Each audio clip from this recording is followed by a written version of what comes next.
Good day mga ka-idol! At ayan, nilabas ko na yung aming antique na Christmas tree at hinanap ko pa yan sa baul. Ayan.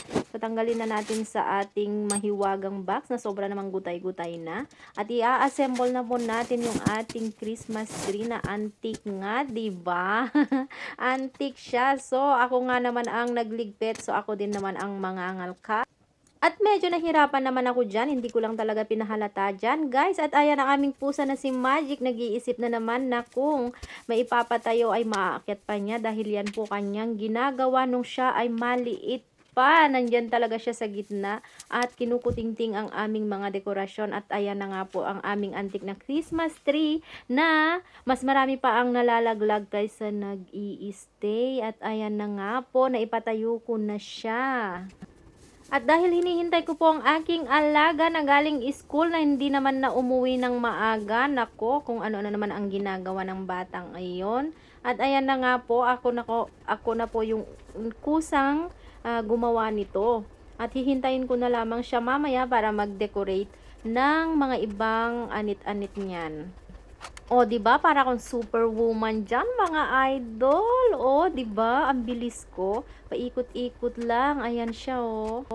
At kinakabit ko na yung kanyang Christmas light para magandang kanyang ilaw. At ayan, hindi ko talaga mahintay yung aking alaga.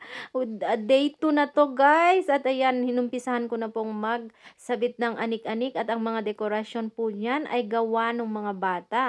Galing po sa school, yung kanilang mga school activities, ganyan. So, luma lang po yung aming dekorasyon. At ayan na nga po guys, napilit ko naman kahit papaano yung aking alaga. So, eto siya, nag-stay siya sa akin ng mga 5 minutes lang, na boring din siya agad. So, ayan, kung ano lang yung kaya niyang gawin, tingnan nyo naman siya kung gaano na siya katangkad. Na kung dati ay hirap na hirap siyang abutin ang Christmas tree namin ngayon. Yakang-yaka na lang niya, guys. Oh, tignan niyo, mas mataas na siya kaysa sa Christmas tree namin. At ayan na nga mga idol, natapos din namin at eto na nga at pinailaw na namin yung aming Christmas tree and Christmas light. So ayan nga po yung aking nagawa at ayan nga po siya. Ayan. O, 'di ba? Kumukuti-kutitap, ayan, ganyan po yung aming simple decoration sa aming munting bahay.